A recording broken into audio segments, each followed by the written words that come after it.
Le sucre. Alors j'ai préparé ici une expérience très simple.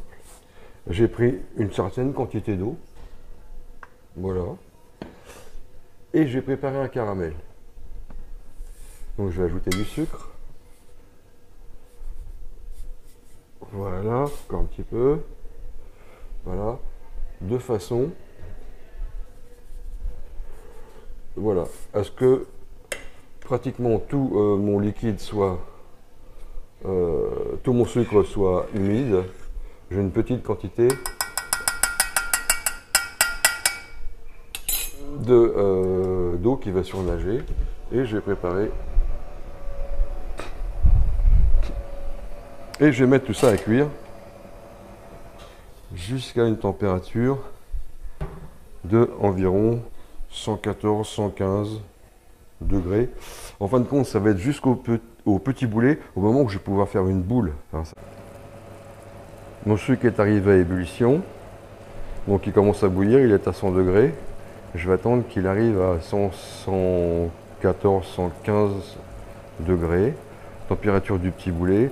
Pour cela, je vais aller chercher de l'eau de façon à pouvoir prendre une petite quantité de sucre entre les doigts afin de voir d'estimer la cuisson.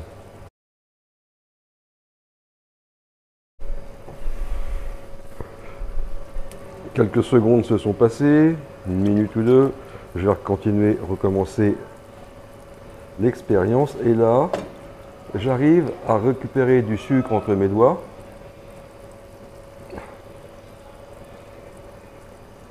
Voilà.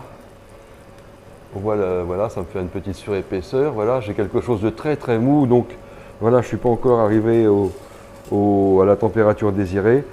Je serai à la température voulue lorsque je réussirai à faire la plus petite boule soit-elle, mais que je réussirai à faire une boule entre mes doigts. Là, pour l'instant, je n'y suis pas encore. 30 secondes se sont passées, je vais recommencer de nouveau. Je reprends un petit peu. Je mets vite fait dans l'eau froide. Ah. Et là, j'arrive à faire quelque chose, regardez. J'arrive à la faire, ma petite boule. Ma petite boule, elle est là. Donc, je vais stopper le sucre dans l'eau. Je vais remettre la petite boule dedans. Je vais stopper le sucre, je l'arrête dans de l'eau froide, de façon à ce qu'il arrête de cuire. Et je vais le verser dans le batteur. Mon sucre cuit, je verse dans le batteur.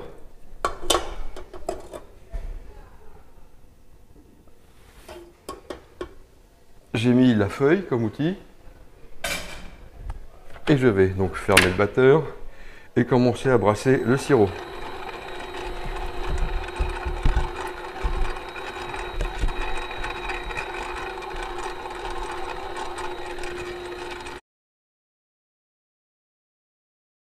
Je vais arrêter le moteur. Qu'est-ce qu'on constate? On constate que le sucre est en train de refroidir et qu'il se charge petit à petit de plein de bulles d'air. Ces bulles d'air vont contribuer à faire masser le sucre. On constate qu'il commence à blanchir légèrement. Donc, je continue l'agitation du sirop avec la feuille. Et je peux augmenter, je peux aller un petit peu plus vite, hein, évidemment. Et on constate que progressivement le sucre est en train de blanchir.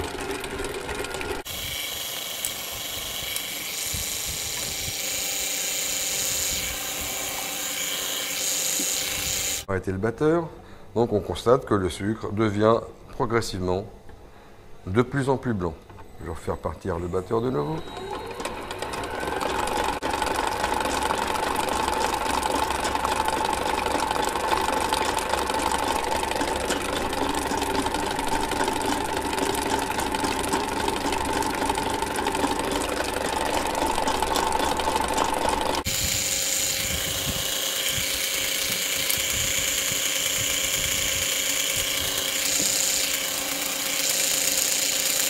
Donc on peut constater là un changement de couleur flagrant, hein. Le sucre est en train de blanchir. Donc il se passe que le sucre est en train de masser en réalité. Et comme il est agité, il ne va pas masser à donner un bloc de sucre très dur. Pour l'instant, il est toujours assez tendre. Donc je recontinue. C'est reparti.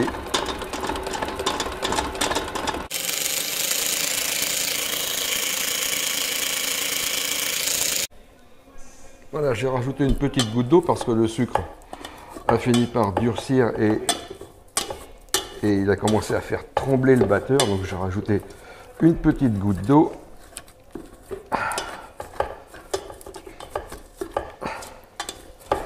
Je gratte un petit peu les bords parce que j'ai une quantité de sucre. Voilà. Et je vais recommencer à faire tourner le tout jusqu'à ce que tout ça refroidisse bien.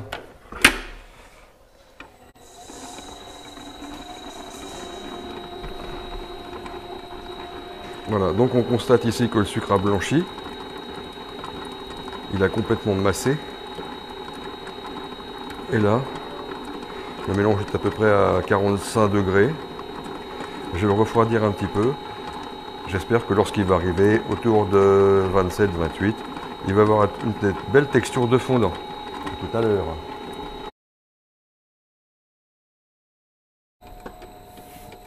Donc ici on constate que le sucre a massé, il est refroidi, il est devenu très épais. Bon, on peut voir des petits grains blancs parce que évidemment c'est pour expliquer un petit peu le principe. L'outil n'est pas assez suffisant pour écraser tous ces petits grains et faire quelque chose de bien lisse et de bien parfait. Mais au moins ça permet de comprendre le process de massage du sucre. Donc là je vais arrêter l'appareil. Et comme mon fondant, ici, parce que ce sucre est devenu fondant, comme mon fondant est à la bonne température, je vais glacer. Voilà, je vais faire comme si je glaçais l'outil. Donc voilà, imaginons que c'est du fondant, je suis en train de glacer un chou.